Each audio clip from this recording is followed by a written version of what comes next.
Part 2 of Chapter 27 focuses on the vestibular system. And before we get into details about how the vestibular system works, I want you guys just to sit back and think about how important our sense of balance actually is.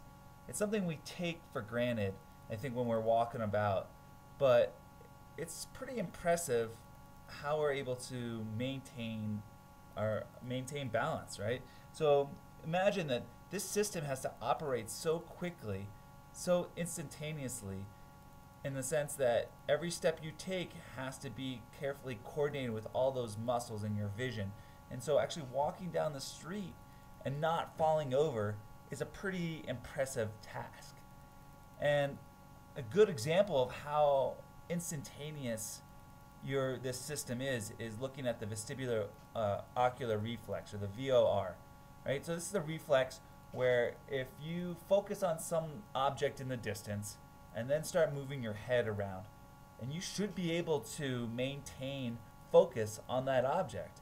I mean, think about what's going on, right? So you're totally changing the position of your head in space, but all those muscles in your eyeball are actually able to adapt instantaneous and react instantaneously so that you can maintain that that visual focus on that visual acuity.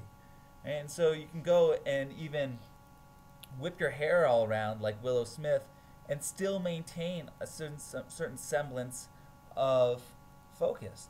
It's kind of interesting to even, if you go play dizzy bat, where you go and you spin your head around a bat and then try to hit a baseball, what's actually happening here? How can you combat that? So you're messing effectively with this vestibular system.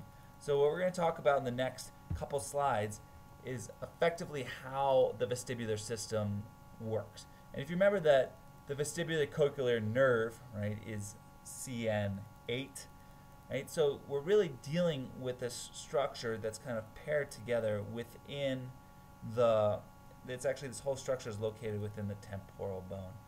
And think about how, if you have an ear infection, how does that affect your sense of balance, right? How does your vision affect your sense of balance?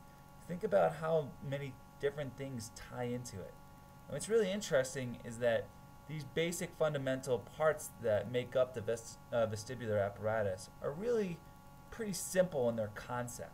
There's really not a lot to them. And so we're going to talk about two different parts. The two chambers, which are the saccule and the utricle, and the three semicircular ducts. And again, they follow the same principle. They're just organized slightly differently. So the saccule and utricle are based around what they call macula. And we'll see this term, we've already seen it when we talk about the eye. There's a macula in the back on the retina, which houses a high concentration of cells.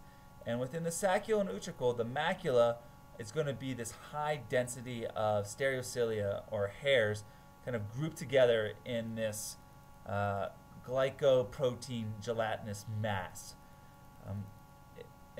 Within this gelatinous mass, there sits what these are called otoliths, or calcium carbonate stones. And these things just kind of act like weights, and they assist this gelatinous mass in stimulating the hair cells. So imagine the vestibular system, the basic principle is that as you move your head or you move your body, these stone-filled jello is going to move over these hair cells in certain ways and at certain intensities. And the way that it moves over it is going to determine how your relatives feeling in space. So that's how it's going to stimulate the vestibular nerve. So when you are sitting at rest, that gelatinous mass is just sitting upright. The hair cells are sitting straight up. There's no stimulation going to the vestibular nerve.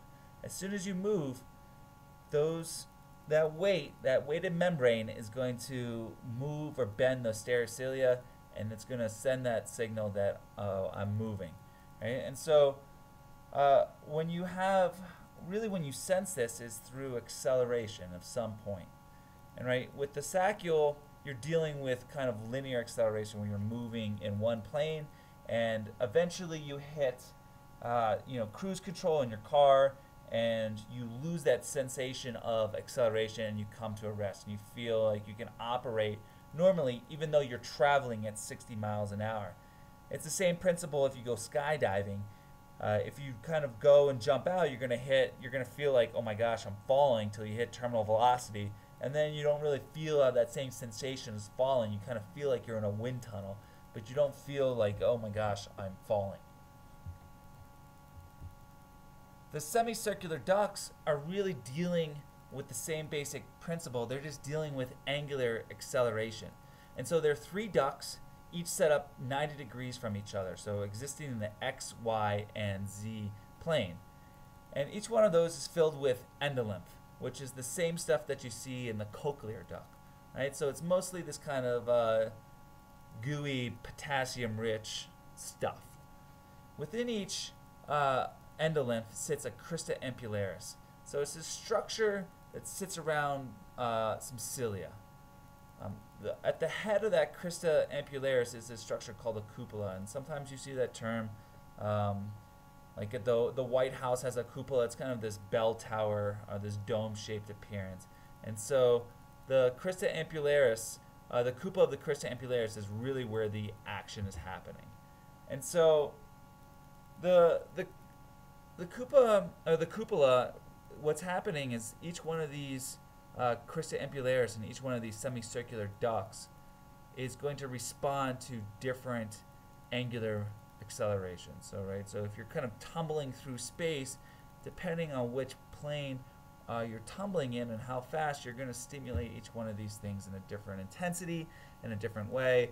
And so you're going to be able to feel, okay, I'm moving to the right or I'm moving to the left. You can have that sensation because you're going to be stimulating the semicircular ducts in different ways. Right? And so, it's the same principle. This kind of endolymph is going to lag behind and push the cupola in a certain way.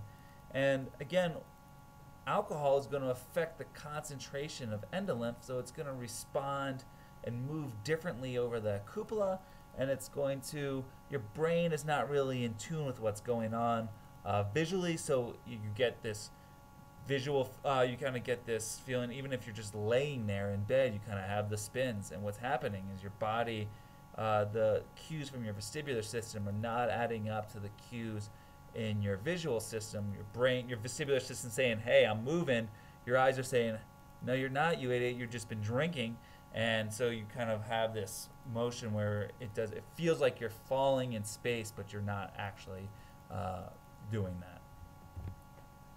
Okay, so that's really it for the vestibular system. I just wanted to hit this one more time. If you remember back to when we looked at part 1 in the cochlea, you should be able to give me identify all these structures, and especially when we start talking about the tectorial membrane and the organ of Corti, you should be able to give me the basic function of how we hear.